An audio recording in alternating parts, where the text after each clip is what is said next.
중국사 민주화 요구의 물결과 천안문. 모든 권력은 인민의 것이다. 인민은 잊지 않는다. 자유가 아니면 죽음을. 1989년 6월 4일 넓은 광장에 수많은 시민이 모여 자유를 외치고 있습니다. 그리고 곧 수많은 전차가 밀려들어 이 학생과 시민들을 밀어버립니다. 도대체 무슨 일이 있었던 걸까요?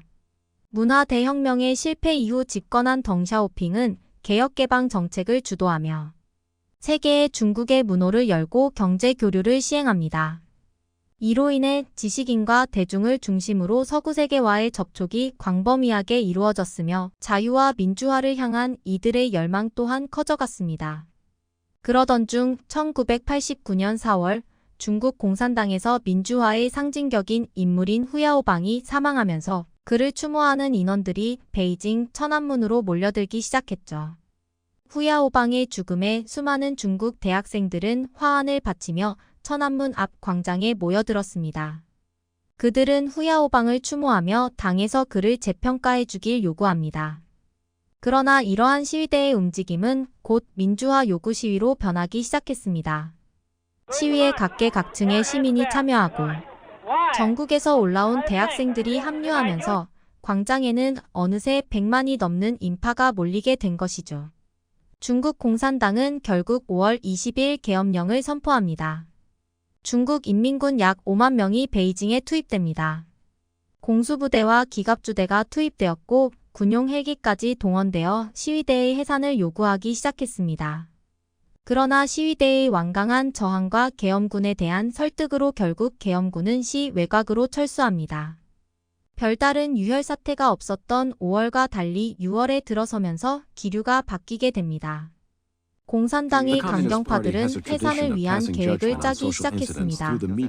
계엄령 선포 이후 지방의 산발적인 시위들은 대부분 진압되었으며 베이징에서의 시위도 약해지고 있었죠. 6월 2일 공산당의 덩샤오핑과 리펑은 천안문 광장을 정리하기로 합의하였습니다.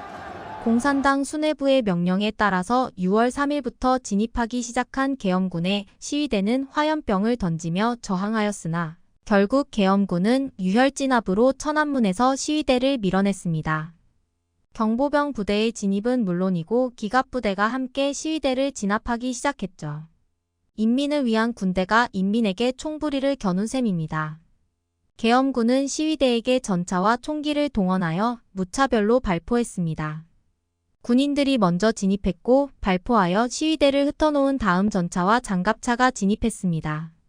장갑차의 군인들은 시민을 향해 발포했고 전차는 시위대를 무차별적으로 깔아뭉개기 시작했습니다. 이제 시위대가 아닌 시민들도 이런 경악스런 광경에 돌을 던지며 계엄군에게 저항하기 시작했습니다. 택시와 버스 등을 동원해서 전차의 진입을 막고 화염병을 던져 장갑차 내부의 승무원을 끌어내기도 했죠. 그러나 이러한 작은 저항 역시 결국에는 진압되었습니다. 계엄군은 광장의 불을 모두 끈 채로 시위 지도층에게 해산하라며 종용했습니다. 해산하지 않으면 시민과 시위대를 죽이겠다는 협박과 함께 말입니다. 그리고 전차는 사람이 가득 찬 광장을 향해 달렸고 그날 밤 계엄군은 해산하지 않은 시위대 모두를 정리하는데 성공했습니다. 이렇게 중국의 마지막 양심이자 중국 민주화 운동의 불꽃은 수많은 죽음과 함께 사그러집니다. 덩샤오핑의 개혁, 개방 이후 서구와 일본 등의 경제적 선진국들과 교류하며 경제적 성장을 꾀하던 중국 공산당에게 이 사건은 매우 큰 영향을 끼쳤습니다. 중국 공산당은 이 사건으로 국제사회의 비난과 질타를 들어야만 했습니다. 미국은 대중 무기 수출 금지와 첨단 기술의 수출을 엄격히 금지했고 유럽권에서는 프랑스가 중국에 대해 제재를 시작했습니다. 세계은행은 혹독할 정도로 강한 제재를 가했는데 7억 달러 규모의 차관을 유보하기도 했습니다. 이에 중국 공산당에서는 먼저 아시아 국가들에 대한 우호 전략을 내세우며 난관을 타게 하려 했죠. 1992년에는 한중수교를 맺었으며 조금씩 천안문의 기억을 잊어나가기 시작했습니다. 민주화를 외쳤던 유일한 중국의 양심은 그렇게 폭력 아래 사그러졌고 중국은 일당 독재 사회주의 체제를 계속 이어나갑니다.